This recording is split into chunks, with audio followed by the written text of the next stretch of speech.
Isang napakahalagang pagkakataon para kay Pastor na italaga, supposed to be last Sunday po ako eh. Ang mensahe pong ito ay dapat last Sunday. Although, nagbigay nga po ako ng pagkakataon sa ating isang kaagapay. And then, even the worship team, napaka-blessed ni Lord dahil I pray sa inyong mga tahanan po, kayo ay napagpala, no? Nakasabay sa mga awit na yon ng pagpupurit pagsamba. Mainly, andun po yung binasang talata kanina sa mga magjo-join or mamaya sa inyong time zone. Psalms 45:1, my heart is what? Indicting eh. Sabi nung psalmist, meron siyang naisin na ipahayag. No? Ika nga, and then, ano ba yon? And sabi niya, connected sa ating tema, that kingdom, that we will reign someday with our God, ay naroroon. And typically, the word anointed, it's our last Sunday, no? So, please prepare your mga oil sa inyong mga tahanan. And, siyempre, kasama ng mga buhay natin, nandun po yung dapat nakatotohanan nun eh. Yung, we will make known His name to the next generation. Ang Holy and True po ay 28 years pa lang, going 29 ngayong November. Kung ihahambing tayo doon sa Psalmist, sa Lumang Tipan, they had been there through generations, yung salinlahi nila. Mula pa sa lahi nga ni Abraham, na hinirang ng Diyos para lumabas si Jacob, na tinuring na lahing Israel, hanggang maipatupad po ang mga pangyayari na laging sinasabi ni Pastor, yun pong media of revelation, hanggang after 2,000 years again, naipatupad din po ang pagdating ng ating tagapagligtas, hindi lang ng bansang Israel, but pangkalahatan, sangkatauhan. And after that, there has been already 1,000 years na lumipas matapos ialay ng Panginoon ang kanyang buhay para nga po sa ating buhay na walang hanggan, natatamasahin.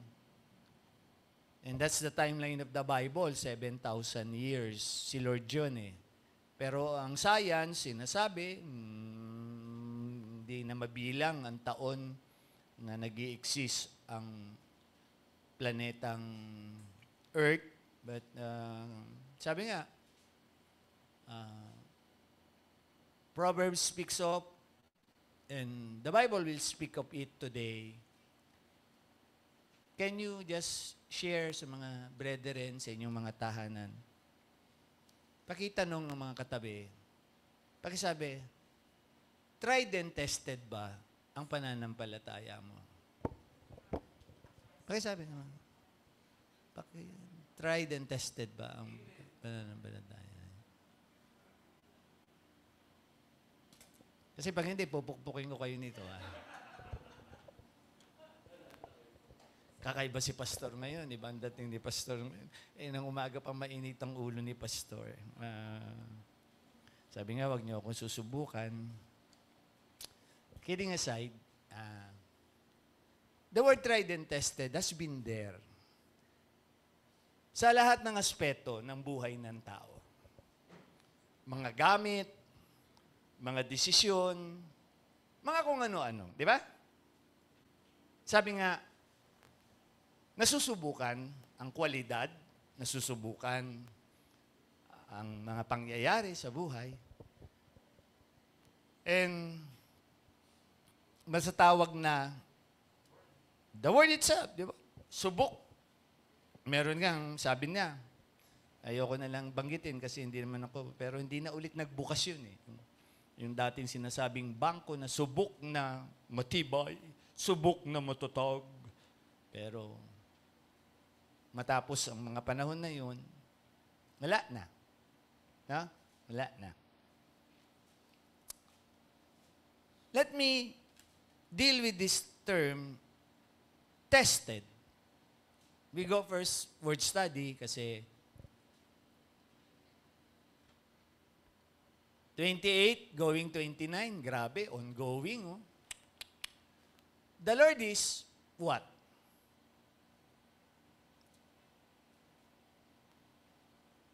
Testing the Holy and True Christian Fellowship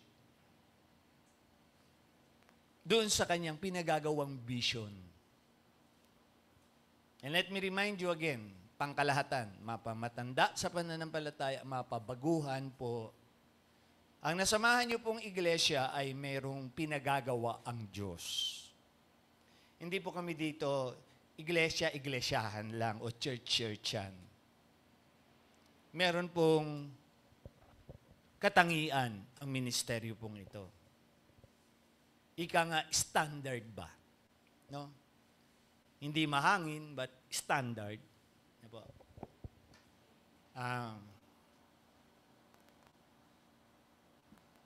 Mamuhay ng may kabanalan at katotohanan. And so many times na ipahayag na ni Pastor hanggang kung wala pa si Lord, God willing, hanggang November. Tingnan natin. Sabi ko nga, hindi naman lumabas yung smiley moon ni Pastor Ricong binanggit dun sa posting niya. Hindi lumabas eh. Hindi natin nakita, baka sa ibang bansa. No? Yung naka-smile na moon. Meron pa yatang susunod eh. 3 daw yun, sabi ni Pastor Rico. Pero hintay tayo. And again, lahat po itong nangyayari sa ating mga paligid ay matatawag na sinusubok po ang ating mga buhay, ang ating pananampalataya. Meron din mga kasabihan sa mga magkukumpare-kumare, nagkakasolian ng kandila kasi nagkasubukan ng mga pangyayari. Si kumari ay pinakailaman si kumpare, mga ganun. Ganun kwento. O si kumpare, pinakailaman si inaanak. Mga ganong kwento. Nagkakasolian ng kandila. Pero sa atin, tandaan niyo po, yung ating supposed to be na pag-aalay ng mga children natin. Di ba, lagi kong binabanggit yun eh. Kaya nga wala tayong kandila eh. Kasi walang solian. Walang isa sa oli. Kasi doon, masusubok kung totoo kang ninong o totoo kang ninang. Ano po? Kasi tandaan natin yun sa mga susunod na hihirangin. Kaya nga, Brother Riel, nandiyan ka ngayon sa Lucena, tatayo kang ninong. Tumayo ka rin ninong kay Aya. So, talagang dapat manggagampanan nyo yung vow ninyo sa Panginoon na tatayo kayong Kina, pangalawang magulang. Amri, pangalawang magulang. Tinang, pangalawang magulang. No? Sino ba mga, ayun, Ninang Joycey. Aya, there's Ninang Joycey at the back. Andiyan sumagot. Sumasagot din eh. Yes, are you listening? Okay, very good. You're with us today.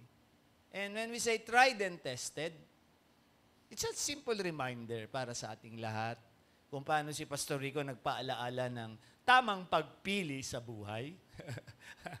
Tamang pagpili sa buhay. So, tama ang mga napili naming may bahay. Then, dinadagdagan ko lang, nasubok namin ang aming mga may bahay. No? Nasubok din namin ang aming mga anak. Lalo na, mga pangyayari. Ayan. Nasubok din ang katatayuan namin bilang mga magulang. Nasubok din ang mga kaalaman namin tungkol sa kalooban ng Diyos. And so forth. So I pray makikita niyo yung idea ng word na tested.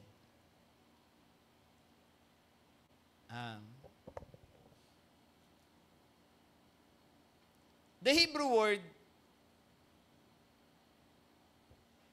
kayo na po, pag kasi merong letter H sa dulo, Yung intonation niya, bahala na kayo. Basta, the spelling itself, I would declare, N-A-S-A-H.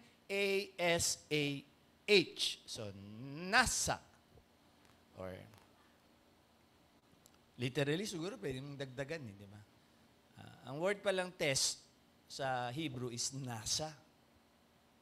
No? And marami siyang pwedeng paggamitan, either verb or whatever. Hindi na ako doon mag-expound. Pinakita ko lang yung word study. Para nadadagdagan kayo, no, about the Hebrew language. Kaya pag may message si pastor dito, nagtitingin ako, no, nung ano yung Greek word nung word na ginagamit ko. Hebrew word na ginagamit ko. Yung Greek, hindi na need. Pero nung nasa Bible school ako noon, tinitignan pa namin yun eh. Hindi ko na kailangan yun. Nabubulok na nga sa bahay yung Hebrew-Greek concordance ko doon eh. Hindi ko na tinitignan yun. Ang tinitignan ko na lang yung katotohanan ng nasa Bible. Hindi ko kailangan maging scholar. Yung alamin ko yung gano'n-gano'n. Pero yung ganitong pagkakataon na magpapahayag ako, para lang ma-re-emphasize ko yung meaning ng word nasa. So it means pala, pag inilagay naman natin sa mga dictionary, kung whatever dictionary gusto nyo tignan, it means which also, sorry po, medyo nasusubok na po ang aking mata. Sabi po dito, translates to try, yan, tempt, or train. Wow, yun pala yun. Hindi lang pala matest, but yung aspeto pala ng nasa sa Hebrew word ay matitrain ka yung after effect nung testing na yun sa'yo. Mamaya papakita ko po yun, yung mga idea na yun. And of course, in the word tempt, singitan ko na, lalo na kung kayo man ay mga scholar ding nakikinig sa akin ngayon sa YouTube, mamaya. What I'm speaking here is, yung sa 1 Corinthians, kasi yung mga Christian doon, karnal. So, nagpaalala lang doon si Pablo na God does not tempt us. Hindi niya tayo, yung word iba kasi yung tukso sa subukin. Okay? Define niyo yun, Dahil, pinapatunayan ni Apostol Pablo sa mga tiga-Korintong karnal na tapat ang Diyos kung kayo lamang, di ba? Sabi nga ng 1 Corinthians 10:13, God is faithful, etc. And then, very clear, anong binabanggit doon? He will make a way if there is that temptation para ma-overcome mo. And nasa sayo na lang ang pagkukulang pag nagpatukso ka. Pero dapat, walang pagsubok, binabanggit ng 1 Corinthians 10:13 na hindi natin ma-overcome. Paalala lang po. Kasi pag umiral na naman nga po ang mga damdamin, ang mga dugo-dugo, gang, mga kung ano-ano, and beep-beep, syempre, your stand is not my stand. Kung ano-ano Di ba? And kaalamang pang spiritual, mas lalamangan pa niya, sinasabi nga ng Bible A student cannot what? Di ba? You cannot outlearn the teacher or the master. Ako, ever since I humble down sa aking mga professor, I humble down sa aking mga former mentors, kasi they had been, verse 7 ng Psalms 45 kanina, anointed of God. They had been what? Chosen of God. But at the time, sabi nga ni Sister Michelle kahapon doon sa Lessons sa Children, merong king na pumalpak, merong king na nasubok ng Panginoon. Paano gumampan bilang isang hari? And someday we will have that King of Kings and Lord of Lords na pinapahayag ng ating pananampalataya. But kung dito pa lang tayo'y talunan na, yun po, sabi nga, nasusubok. Although, lagi naman binabanggit ni Pastor yun wala pang perfect Christian. Mga anak we're growing up, Kim, kita nyo sila, Kim, nagdadalaga na, congrats, yung mga achievements ninyo, grabe, oh. Medals. Nostalgic ka ba, Dia? Si ate, nostalgic din, kasi ilan lang yung medals niya eh. Ate, kasi kung ano-ano inatupag eh. Diba? Nasusubok. Kina, maraming medals. Si Kyla, sino mas maraming mga medals sa mga anak-anak ngayon? Si Julia. Wow, tinuro ni Kyla si ate niya. Ate ba o Josh? Sino? Pareho yung dalawa. Madaming medals. Wow, si Mami. Ninong Coco? Wala kami mga medal. Mga pasang-awa kami. Tapat kami. Pero, nandito si Pastor, di ba? Yung mga, sabi doon sa Corinthians, ang pinipili ni Lord, yung mga lowly. Wala ako niyang medals niya, pero mas matalino nga ako kay Sister Michelle. Lagi kong dinideclare yun. Kasi napaibig ko siya di ba? Mas matalino ako. Yung pagka-cum laude niya, nakuha ko. Di ba? Pero ngayon, sabi ng 1 Corinthians 2:16,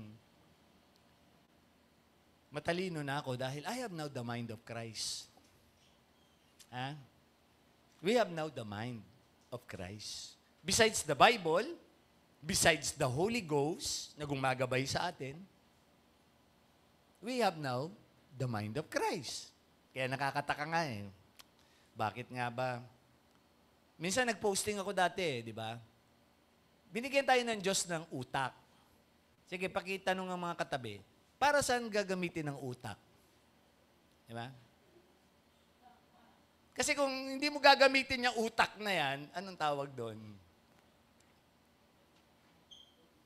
Di ba? But anyway, I go back doon sa idea. Kasi it's all related yung sinishare ko sa inyo. As of now, our faith is being tested. Balance na ako Hindi tayo tinutukso ng Diyos. Nandun yung katotohanan sa buhay na ito na nandun yung nasusubok tayo. Kaya nga, very clear kahit si Pablo, paalala niya sa Corinthians 1 Corinthians, sabi niya, your faith is being tested kung anong klase kang vessel. Di ba? Kahoy ka ba? Pilak ka ba? O ginto ka ba? Nakikita yun pagdating ng panahon.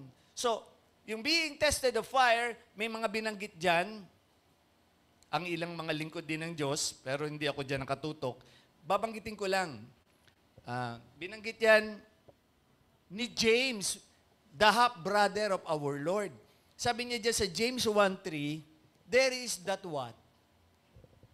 Testing, trial of your faith. Di ba? And he, for once, nasubok ang pananampalataya niya. Di ba?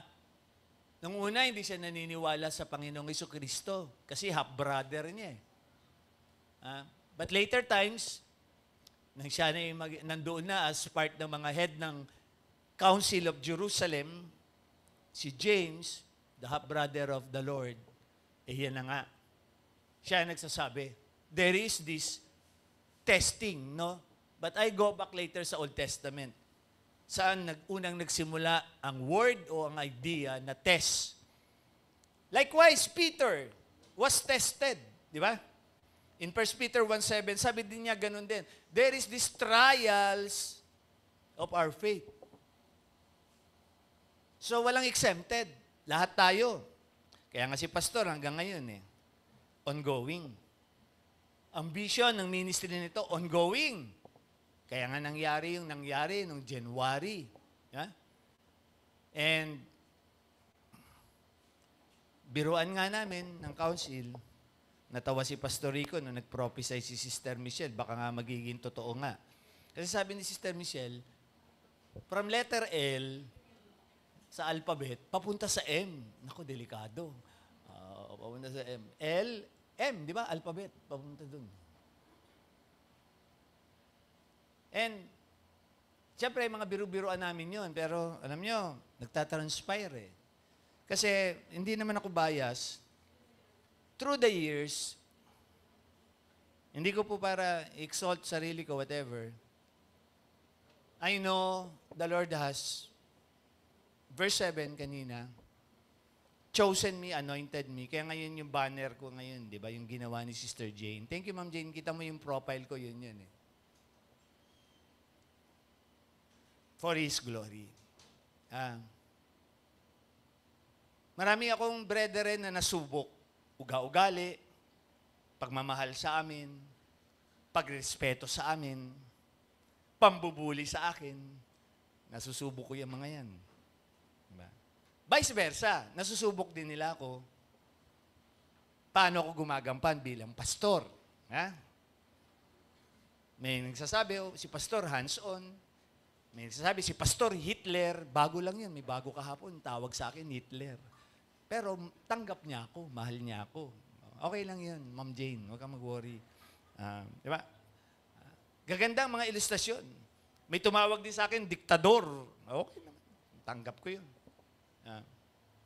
Nasubok ko, kasi yun palang pakakilala niyo sa akin eh, di ba? Ganun. And today, I'm revealing again myself, kasi meron pinapanood ako ngayon eh. Siguro napansin ni Sister Michelle, meron ako series na tinitignan. And ongoing yun, pero hindi ko para i-advertise. Pero alam nyo, nire-relate ko yung sarili ko ngayon dun eh. Yung may hinahanap siya. Kaya nga, hindi ko para banggitin yung, sa mamaya na lang kung gusto nyo panoodin din. May hinahanap siya sa buhay niya, dami niyang karanasan, etc. Pero wala siyang fulfillment. Wala siyang fulfillment sa buhay. Kasi, bawat pangyayari, natitest niya eh. Yung pangyayari na, itong babaeng ito, hanggang dito lang pala. Itong babaeng ito, nag-asawa na naman siyang bago, hanggang dito lang din pala. Hindi ako matatanggap na ako pala ay psychopath. So, alam niyo na kung ano yung pinapanood ko. Diba? Trending ngayon yun, na ako pala ay psychopath. Hindi ako matanggap. Kailangan, marami ako sinubok na ikinulong doon sa ganung window, glass na yun. Binibigyan ko na kayong clue, panoodin nyo na lang. Nagbe-breaker din si Pastor, nagtitingin ako ng mga lessons in life. Hindi ako yung para mag-relax, katulad ni Haring David na nanood. Alam niyo, nung panahon na yun, meron ng may live show na nung panahon na yun. Pinanood niya si Bathsheba, di ba? Live. Kaya siya natukso. And, yung issues ng katotohanan ng buhay, dapat aware eh. Ang isang katulad ni Pastor namin, nila Pastor Rico, na nangangalaga sa inyo, dapat current events kami. Current events kami dapat natitignan namin kung ano bang pinagkakaabalahan ng mga kapatiran, no? Kasi doon, sila ba ay natitest ng dyablo, natutukso on the other side pala ng dyablo, and then, natetest ba sila ni Lord sa kanilang pananampalataya? This morning tayo makakasagot noon individually. Walang makakapaghusga, tama kayo doon. Very clear yon, Matthew 7. We cannot judge anyone. Pero ang sabi din po ng 1 Corinthians 5, tandaan nyo ito, kung tayo daw po ay dapat Christian na, pwede ko kayong husgahan. Hindi ako nambubuli. Pwede ko kayong husgahan na morally, diba? Morally, wala kayo sa wisyo. Wala kayo sa wisyo bilang mga Kristiyano. You see my words, my terms? When I term kasi po isang bagay, yun. Hindi ako yung hypocrite na papalamutian ko kayo. When I term words, yun kayo. Diba? So when I term you as pastor-pastoran, yun ka. Pastor-pastoran ka. Diba? When I say words, when I speak words, biblically, yun. Inire-relate kita doon. Kaya nga ngayon, pinatatanong ko kahit kayong nanonood sa akin ngayon, tried and tested ba ang pananampalataya ninyo? Ha? Kasi, nasa ba? Nasa o nasaan ang pananampalataya ninyo? Ha? It has been tried. It has Siyempre, ito naman gusto ko, kasi pag binasa ko ito mamaya, makikita nyo yung pangyayari. Hindi ako bias kasi last Sunday ngayon mag-anointing of oil tayo. So, ang purpose si Pastor, walang perfect. Kahit si Pastor kasama dun I'm trying to myself to really continuously humble myself before the Lord. No? Kasi mamaya makikita niyo itong ilang characters na gagamitin ko. Na, nandun yung pag-amin. Diba, laging yun lang naman sinasabi ni Pastor Pag-amin lang. Yun din na hinahanap ng Diyos. Tinitest niya kung ang tao ay magsisisi sa kanilang mga kasalanan. Yan lang yung isang issue na tinitingnan ng Diyos. And although, siyempre, all throughout the Bible, pansinin lang natin, dadaanan na lang natin, hindi ko na ito para pagkatagalin. Sa Garden of Eden, there was that first testing of God kay Adam and Eve.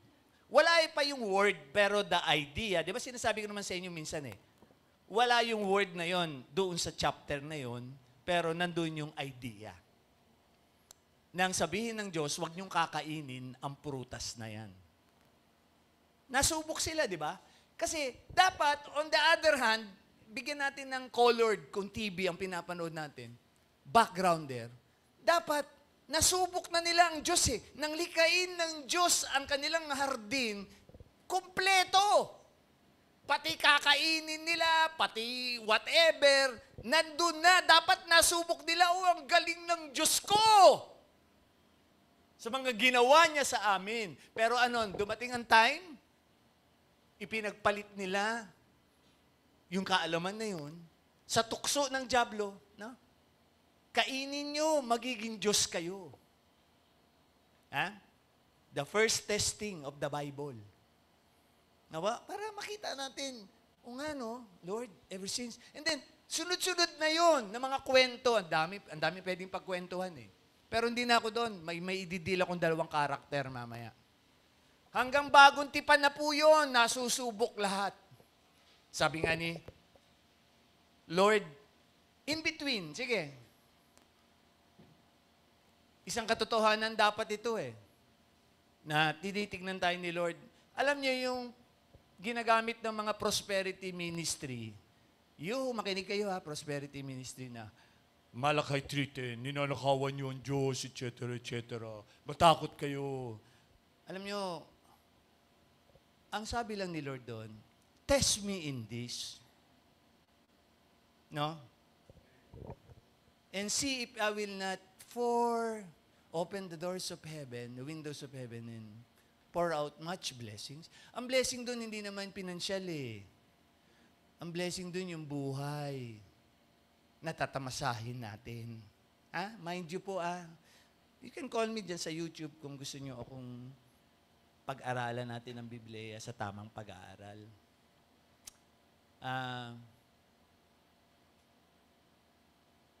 Inulit ng Panginoong Jesucristo, di po ba? Seek first His kingdom and His righteousness. And all these things shall be added unto you. Again, pera ba yun? Yun ba yung mamahaling t-shirt na binabanggit ni Pastor Rico last Sunday? No. Sabi nga niya no. Yun ba yung mga sasakyan namin? Ako nga, masaya na kami sa... Alam niyo, bakit kami nagkakotse, di ba? Paraan ng Diyos yun. Bakit kami nagkabahay sa Bel Air? Paraan ng Diyos yun. Wala kaming kakayanan. Hindi ako yung pastor na nirigaluhan. Yung ibang pastor, nirigaluhan ng bahay, di ba? Brother Riel, nasa Lucena ka ngayon Basta hintayin namin yung iririgalo mo sa amin. Ibebenta namin yan para makabili ng van. Para sa mga... hindi ako magpapasarap na ako'y naka-SUV. Yung marunong mag-drive, mag-ready na kayo kasi pag nagkaandyan na yung van, yung pinangako na yun, gagamitin yun. Panghakot ng membro o whatever. O gamitin nyo sa negosyo, gamitin nyo, ibiyahin nyo. Pag nahuli lang kayo, bahala na kayo, kolorum yun Siyempre, yun tried and tested. Yung paraan ba ng Diyos Hindi paraang pangtao. Kaya nga, Psalms 118 ko, 22, lagi kong dinidiin na ngayon. It is the Lord's doing dapat. The Lord's doing. Kaya alam nyo, ang ministry natin, ongoing. Nagbibiroan kami dito last Sunday.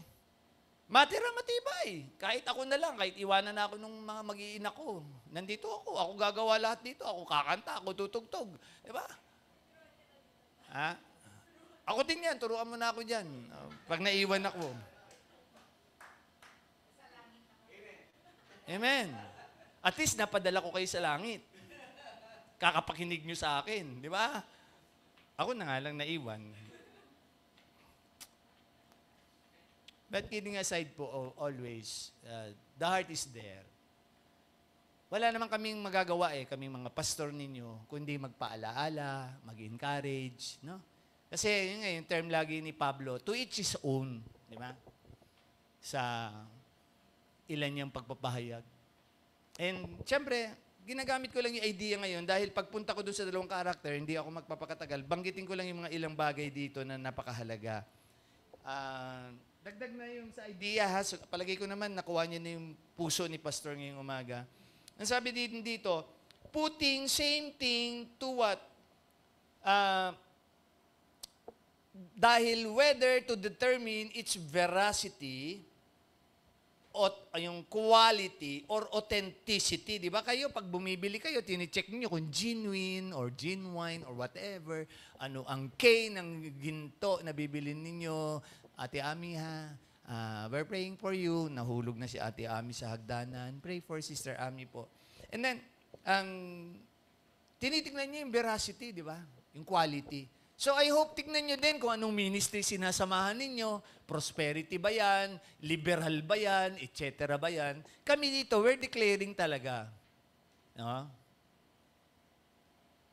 Conservative ang lolo dito Conservative ang lolo dito.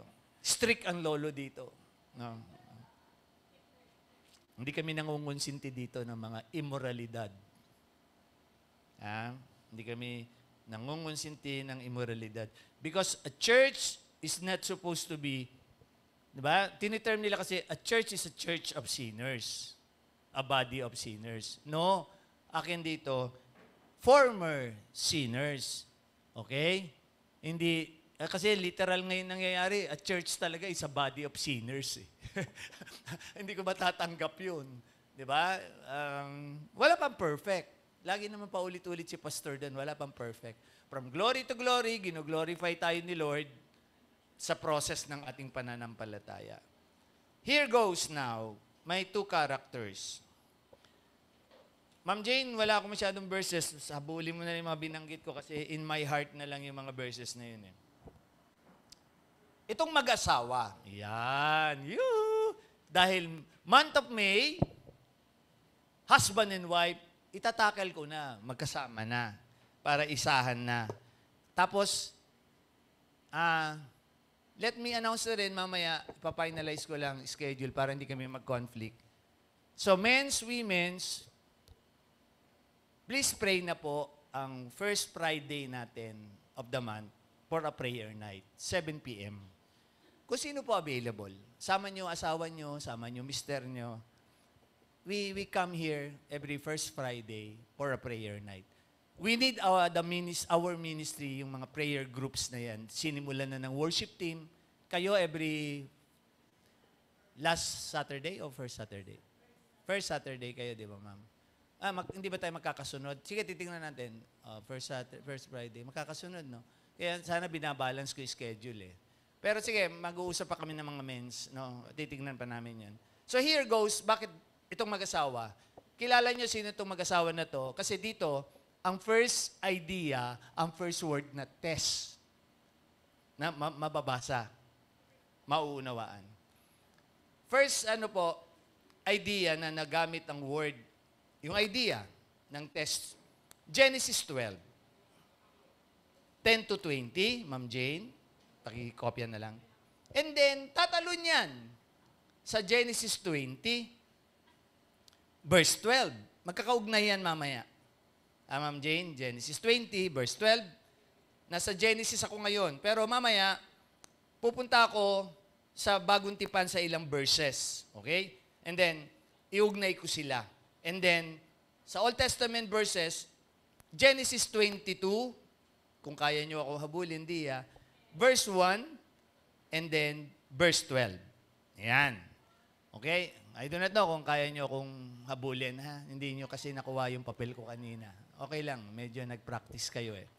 But anyways, again, sino po ang characters dito na binabanggit ko? From Genesis 12 hanggang Genesis 22. 10 chapters, pakibasa naman po, assignment. Ayan, gaya si Pastor, di ba?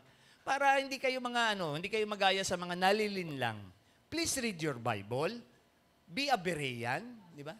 Maging Berean kayo kasi yung ini-illustrate lang ni Pastor dito yung mga truths. Tignan nyo rin, baka kausapin pa kayo ni Lord. Madagdagan pa, baka kulang. But I'm just emphasizing, or pag kasi hindi ko po pare liban na yung mga nag-aaral ng speech dito sa school, yung mga teachers natin talaga.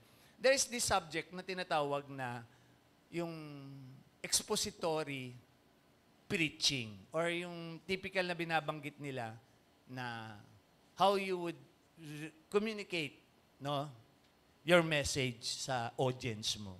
Bahala na kayo doon kung English kayo. Ako kasi may editor lang ako, si Sister Michelle, ever since. But how now I communicate the Word of God, I hope umuugnay sa inyo, sa ating mga buhay. When I say expository, i-expose ko lang yung truth. Okay? Yun ang meaning ng expository. Ini-expose mo yung truth. So, from Genesis 12 hanggang Genesis 20, at saka mamaya ilang verses sa chapter ng New Testament, expose ko yung truth about NASA. Okay? About tests.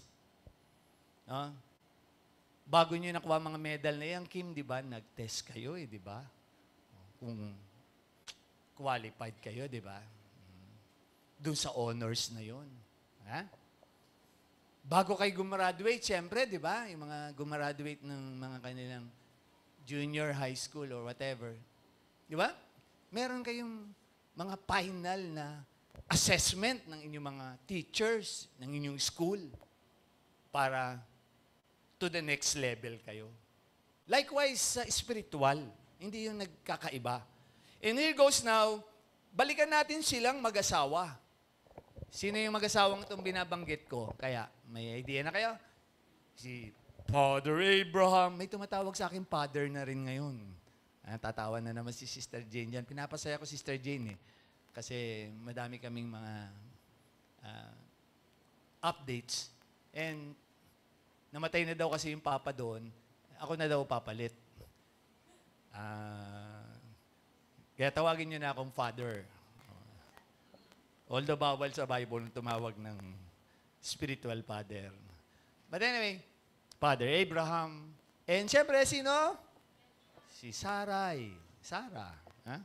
Yung mag-asawa. Ganda ng kwento nila. I-excerpts ko na lang yung kwento nila kaya magre-relate sa mga mag-asawa. Okay? And I do not know. Hindi ko alam, sakali. Kasi ang may heart,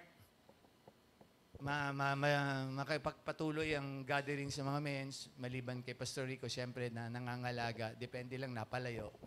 Pray tayo, Brother Danny, ha? Tignan natin kung anong lesson makikita dito. Baka pwede mo i-share dun sa first Friday night natin, ha? Tignan natin. Ito, again, nung unang banggitin ng Genesis 12, sa kwento ng 10 to 20 verses 10 to 20, it was the call of Abraham. Biro mo, nung tawagin siya from nowhere, dadalin siya saan? Pinangakuan siya, di ba? Dadalin siya sa promised land. Pinangakuan siya. You will be a father of a great nation. Basahin nyo na lang, nandun lahat yun. Ha? Tinignan ng Panginoon kung ano ang uri ng pananampalataya ni Abraham. Ha? Iniwan niya yung lugar niya na Land of Ur, yung Iraq. Yun yung Babylon modern times Iraq ngayon. So si Abraham talaga Iraqis. Pero yung kasi salinlahi doon, hindi dahil sa literal na Iraqis. Lahat yun, lahi yun, ni Eva at Adan, lahi yun, ng mga anak-anak sila, Noah. So salinlahi pa rin yun. It so happen lang, nagkaroon ng kaibahan kay Ishmael sa Islam. And nadala yun, along the way, kontrapelo sila ng Israel. Di ba? Yan yung mga historical background. Dapat alam yan ng inyong mga ngaral, yung mga historical background, para hindi kayo malilito sa inyong katatayuan. Ito ngayon yan, but still, keep up your research. Kasi iba yung kayo ay on your own. Dahil whatever yung pinipid namin dito sa pulpit, ito yung oras ng naging pag-aaral namin. And hindi, kaya nga, kalokohan yung nagsasabi nung gano'n niya kabisado ang Bible. Alam nyo, walang mangangaral na memoryado niya ang Bible, na kahit patayin ng ilaw, kaya niyang basahin. Kalokohan yun, walang ganun. Nag-aaral kami. Tapos yung verses namin, inire-relate namin yun para mabuo yung outline. Then, ang supposed to be sa proper principle ng training ng isang mangangaral, hindi siya magtitiwala sa note niya. Dapat yung kakabisaduhin niya for 1 week, nasa puso niya yun, na kahit mawala yung outline na ito, nandito yan, nasa puso, maimimensahin niya. Na po? Walang perfect na mangangaral. Pero meron kaming mga tinatawag na guidelines. Parang sa church, may guidelines. Na po? Mga pinatutupad na pamamalakad, pamamaraan, na maluluwalhati ang Diyos, hindi maluluwalhati yung pastor, hindi maluluwalhati yung mga pamilya. Lagi po, ang mga pinapatupad sa Biblia, sa iglesia, ay para sa kaluwalhatian ng Diyos. Tandaan po natin yun. Hindi po yun yung nasaktan ako, tama ako, etc. Alam nyo, kahit yung mga nagkakamali, sabi nga ng Proverbs, kung magsisisi lang kayo, nagpapatawad ang Diyos, 1 John 1:9. Ha? And then, pag humingi kayo ng tawad, yung totoong repentance, oh, hallelujah! Naluluwalhati ang Diyos noon. Hindi natutuwa ang mga pastor noon. Ang Diyos ang naluluwalhati kasi humingi kayo ng tawad. Nakuha niyo yung common sense doon. O spiritual sense. Kasi minsan pride na umiiral eh. Yan yung 1 John na binabanggit. Yung lust of the flesh, lust of the eye, and the pride of life. Ha? Eh minsan nakakalungkot yun eh. Kaya nasabi ko, totoo yun.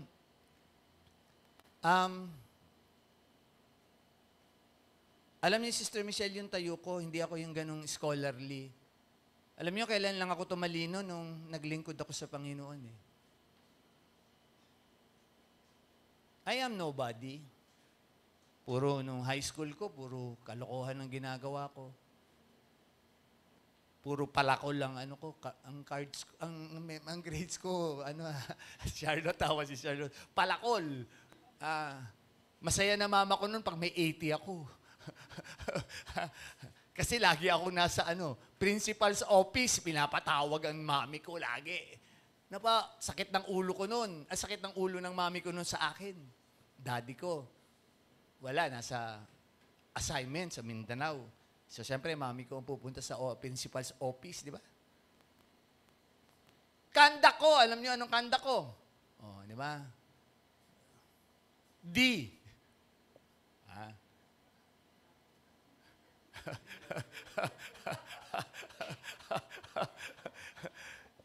D talaga. Muntik pa ako ma-expel. Di ba? Inareglo lang ng mami ko. Mabuti no, hindi pa kami Christian. Inareglo. Kasi martial law nun, martial law. Kaya nakagraduate ako nun ng high school ko. School bukol si pastor. Pero nung nag-aaral ako po sa Panginoon, etc., na-test po yung faith namin ni Sister Michelle. Ayan, kaya pala ako binigyan ng cum laude na misis. Siya yung editor ko. Kukunin ko yung mga materials sa Bible School. Pag-aaralan ko, babasahin ko sa gabay ng Banal Espiritu Santo. Tapos, bahala ka na sa English. Ito yung lesson, ganito yan, gawan mo ko lang, Di ba? Tawa si Sister Marie din.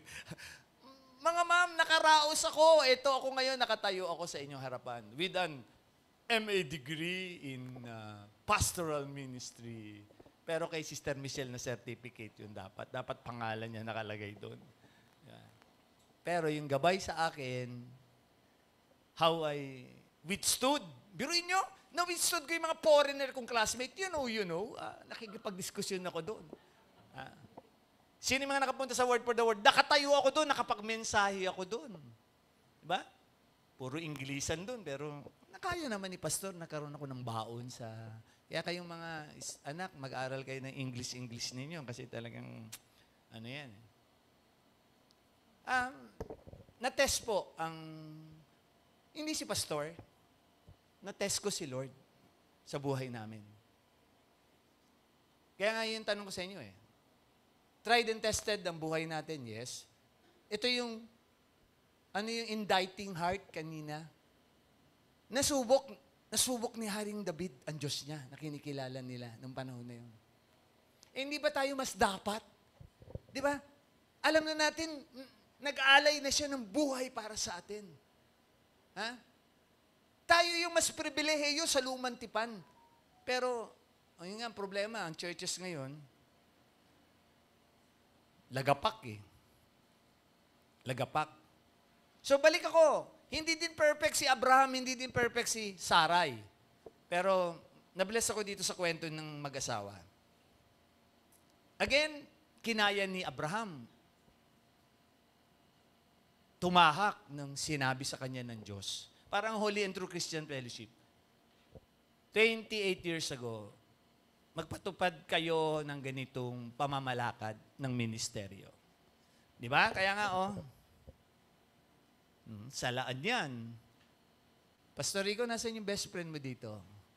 Kakapit daw siya kahit magsalaan ng Di ba? And then, may mga sumunod. Daming sinala ni Lord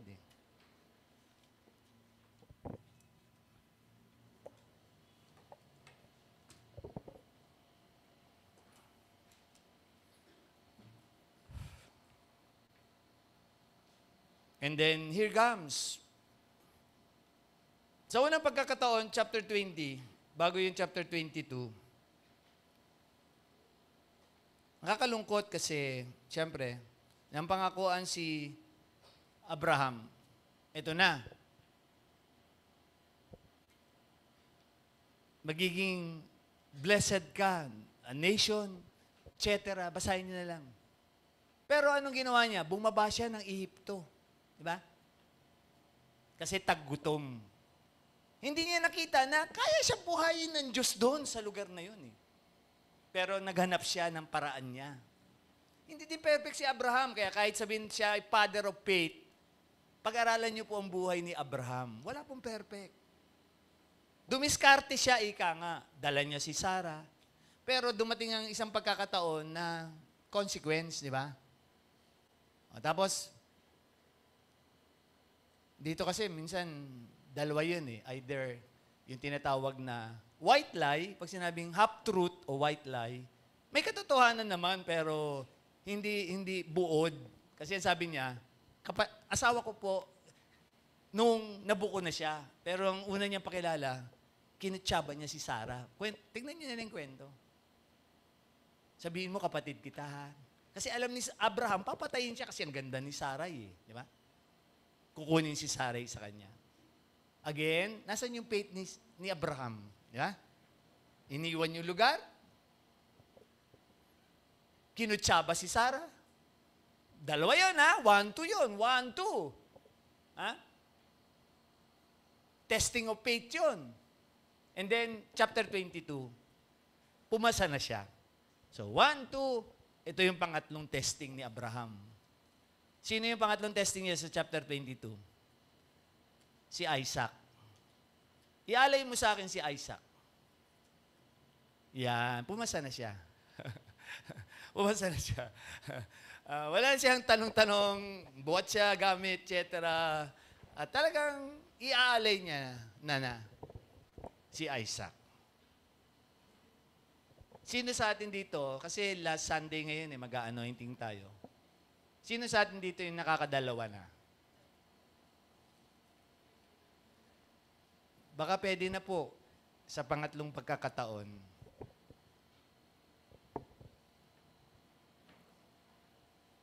ialay na po natin sa Diyos yung nararapat na pananampalataya.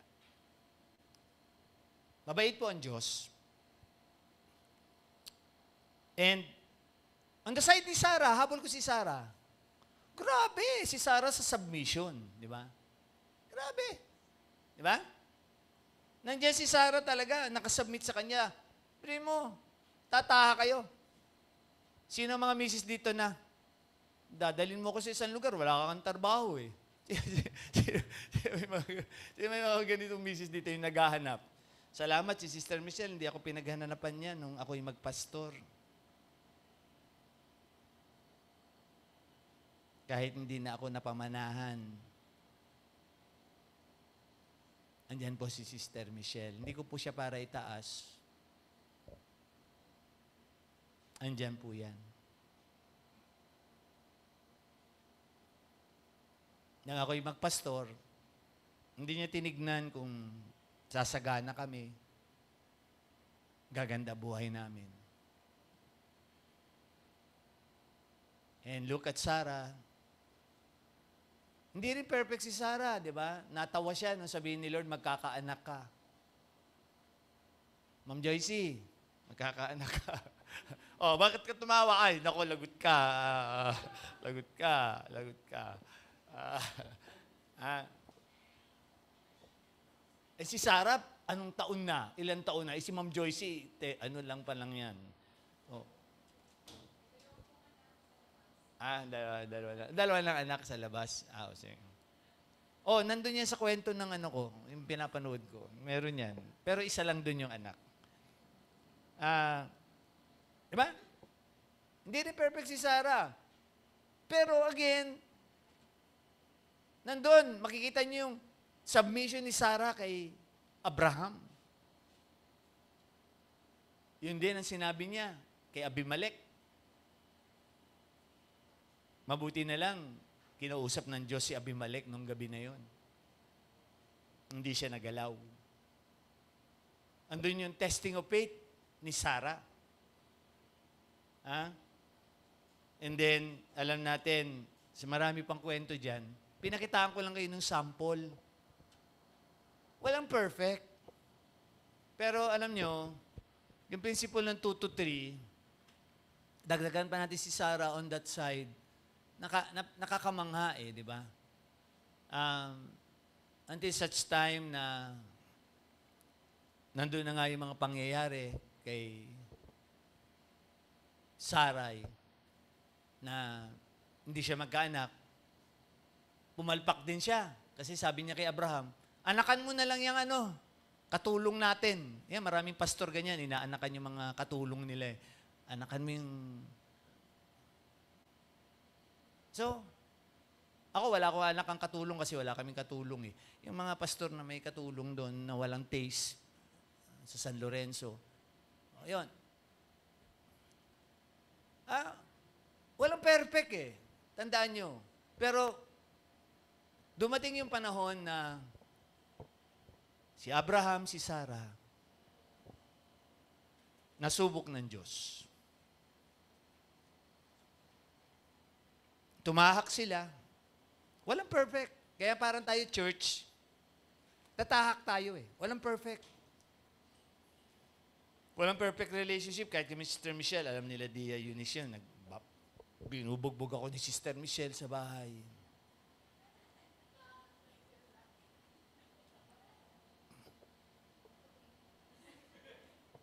Nagpapatayan kami sa bahay. Pumapatay kami ng mga kaluluwa. Tapang ni Sister Michelle eh. And, siyempre, ano lang po yun, pampabreaker. Mga relasyong pang mag-asawa. In the ministry, let me just remind you, dami ko na pong karanasan. And part of that, I stand before you as your pastor. Hindi naman ako tinawag ni Ma'am Jane na Holy Father eh. Sabi niya lang kahapon sa meeting. spiritual father. Ayan. Ma'am Jane.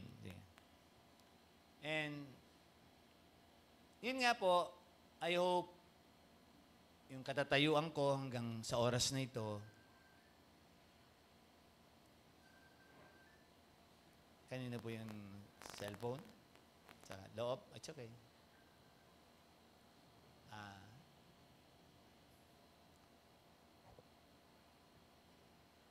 Masusubok po ang pananampalataya. I just commit now per your level of faith. Wala pong makakapaghusga. Pero, 1 Corinthians 5, kami pong matatatanda, yung kaming matatanda na may kinatandaan sa pananampalataya, we always have the right, the authority to discern. Bakit?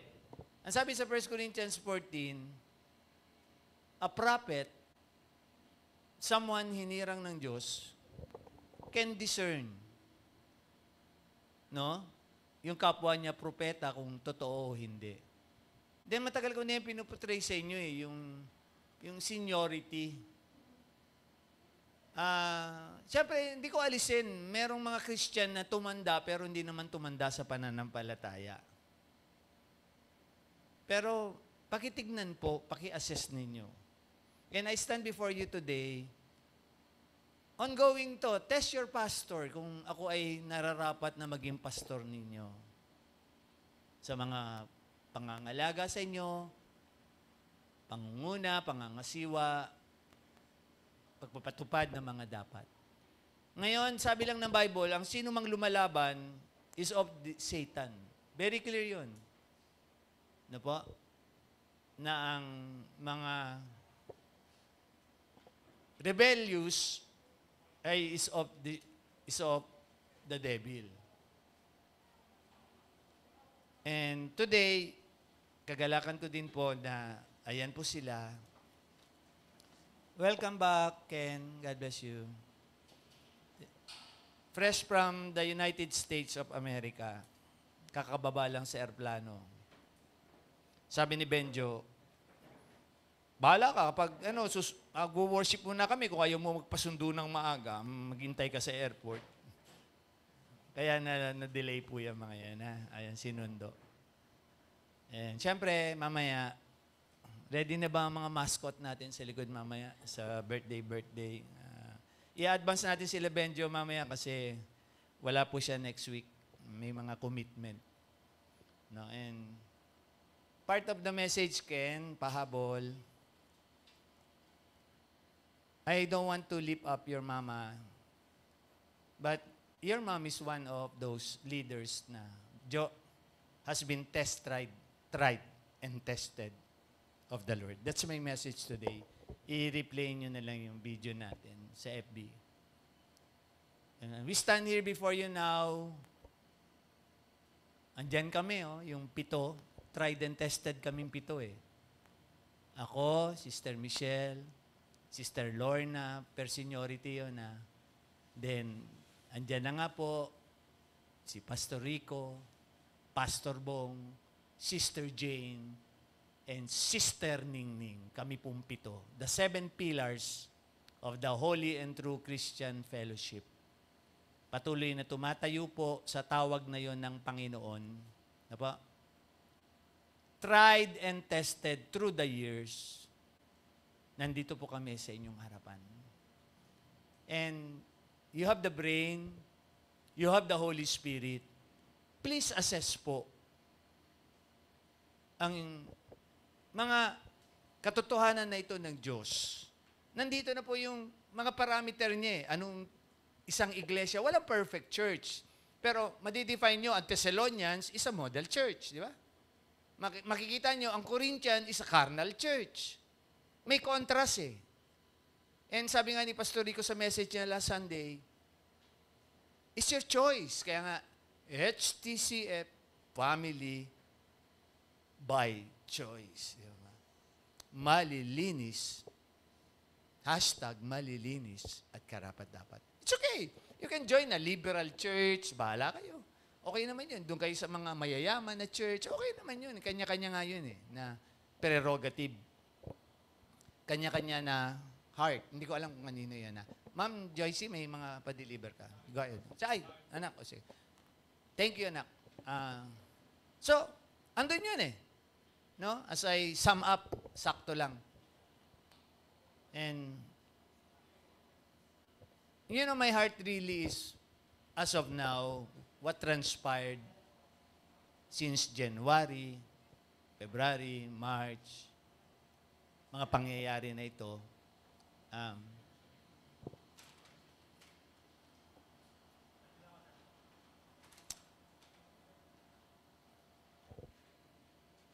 ongoing po na tinitest yung ating ministry, yung vision. Tinitest po. And please commit a prayer sa mga ongoing na tinitest ni Lord ang mga pananampalataya. Kasi who knows, one of these days, tatayo na naman si pastor dito at sasabihin sa inyo, nagsasala na naman po si Lord.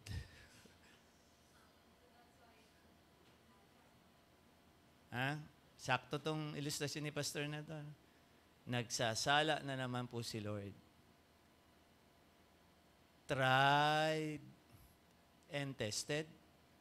Pero sa mga gutom na, nandiyan na ba yung French fries natin? Pride and tested.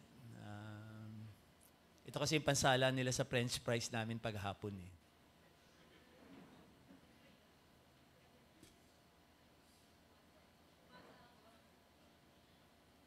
Meron din doon, hindi ko nakuha yung pansala sa barako. Ma'am Sandra, mamaya, bago mag-lunch, pakiluto mo na yung barista namin, yung barako natin dyan sa likod. Kaping barako. I hope na-encourage ko kayo sa isang katotohanan from the Old Testament to the New Testament. Andun po yung nasa. Test. The word Hebrew, test. Our faith is being tested. Sabi dito, habol ko lang ang ilang verses ni ng Jane. Sabi ni Paul sa Romans 9:9, wow, the promise has been tested.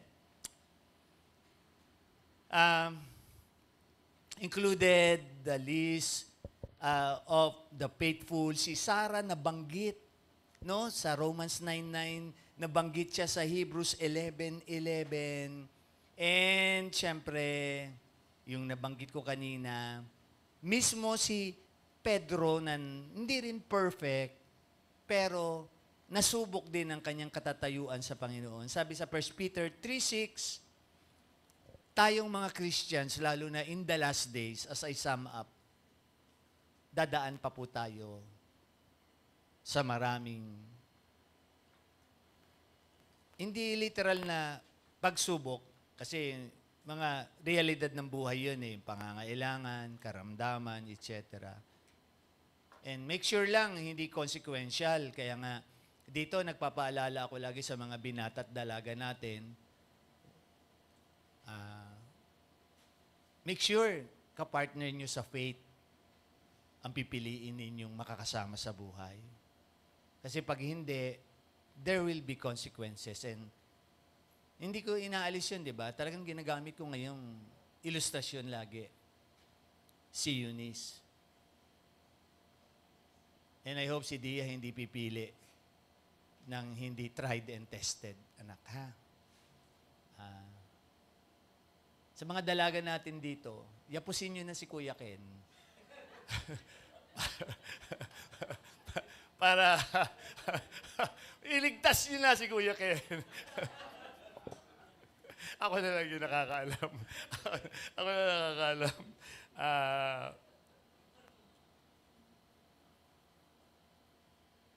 I hope tumanim yung word na tried and tested. Sabi nga ni Pastor Rico last Sunday, piliin na natin yung dapat. And it's an ongoing realities of Christian life. Our faith will be tested. on that context, ha? Hindi tayo, never manunukso ang Diyos. Tinitest niya ang uri ng pananampalataya natin. Si Satan ang nanunukso. Tandaan natin yan sa 1 Corinthians 10:13. Okay? And paalala lang ni Pablo sa mga tiga-Korinto, hindi mangyayari na tayo ay dapat matalo. Kasi nandun na yung katotohanan talaga na Romans 8:32. We are more than conquerors. We are, nasa atin na lahat.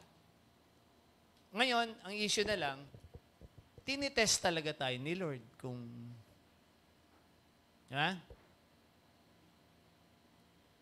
hindi masasayang yung faith na meron tayo. Leaders, join me here. Andito na tayo. We commit our time now.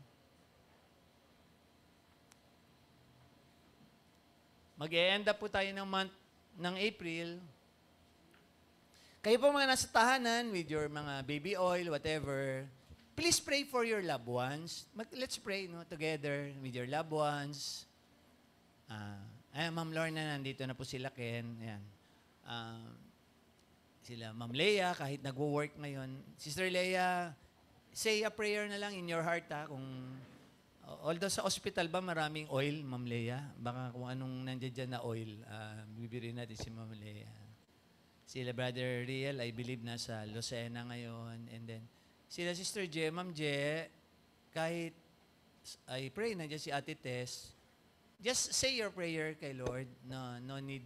These are just symbolical. Every last Sunday, ginagawa natin to anoint in fulfillment of James 5. Kasi sinasabi ng ibang churches, wala daw dapat anointing. Alam niyo, these are just but symbolical principles in the faith. Now, we pray not just for physical healing, but we pray for spiritual, emotional healing. Ano po? And then, siyempre, nabanggit ko na kanina, we can also pray for financial healing. Oh, Pastor, ano yung bago yun Yes. Ano sabi ni Lord kanina? Test me in this. Gagaling ang mga bulsa ninyo pag ibinigay nyo ang inyong mga dapat na tithes and offering. Pero hanggang hindi nyo binibigay yon, aagawin sa inyo po ng diablo yon. Mga meron kayo. And again and again, I commit ang bagong buwan ng Mayo, the Holy and True Christian Fellowship, ng mga pinagdadaanan natin ngayon. We stand before you. Ayan kami Ma'am Lorna, Sister Jane, Pastor Bong, Sister Geraldine, and siyempre we commit a prayer for Pastor Rui. May ubot sipon, kaya wala po ngayon yung mag-ama. We stand before the Lord sa aming katatayuan, and kayo na po sa amin, mag-evaluate, di ba? Parang sila Kim, ang gaganda ng mga honors. Kung pasado ba kami? Are we tried and tested ba para mangalaga sa inyo? No? But vice versa, hindi kami lang. Tried and tested nyo na ba si Lord sa buhay na ito? And binabalik ko lagi ang idea. Kasi si Lord Jesus ganun lagi magsalita Binabalik niya yung question Matatry and tested din ba kayo ni Lord sa faith natin? Hindi ba masasayang yung ginawa niya sa cross of Calvary na tayo ay alayan niya ng buhay niya? Ngayon nga, wala nang ang halaga yata yung mga national heroes natin Naalala niyo pa ba mga national heroes natin? Wala nang silbi, di ba? Yung mga ginawa nilang pagpapakamatay sa bansa natin. Wala na, lalo na ngayon sa West Philippine Sea, puro duwag na ngayon Wala nang pupunta doon na makikipagdigmaan ng, although, alam ko may isang memes na maganda sa Facebook sabi doon, ang China, grabe ang armaments. Ang Pilipinas, grabe, ilang mangkukulam yung dadalhin doon sa digmaan. Ilang galing copies, ilang mga ganun, di ba? Grabe. Ilang albularyo, yun ang panlaban natin mga gano'n. Malayo tayo Malayo tayo. Gagaling ng tatalino nung gumagawa ng mga memes na yun, Gagaling. Kasi andyan na, mainit na yung I'm forewarning you, hindi kami nagkukulang sa signs of the times, yung rumors of war, anytime yan Taiwan na yan. Yung Russia, nangyari na nga yung Ukraine, di ba? Ayan na. And I hope we are all ready and we will be, when we face the Lord, yung masasabi talagang na-try and tested ni Lord ang mga pananampalataya pa natin. Worship team, mali kayo kung sinong nakatalaga sa ating anointing of oil. Isang ending na lang din ako for a prayer now. Lord, we commit now ang aking mga kapwa tagapangalaga. You know my heart, Lord, where they're calling, Lord, further, again, mga gampanin, Sister Lorna, Sister Jane, Pastor Bong, Sister Jeff, Pastor Louie, andyan po kami. You have called us, Lord, you have chosen us, and besides being created, Lord, for your glory, gamitin pa po kami habang nag-aantabay po kami. We're going through, Lord, ang ministry ito for testing times ng vision, ongoing. Thank you sa mga brethren, Lord, na patuloy, their trust, their faith, their respect, their love for us. Sa isang ministry, Lord, na kami binubuklod niyo. So, gamitin po kami as we pray for one another today. And as always, salamat, Lord, sa buhay. Alam niyo po yun, na tinatahak namin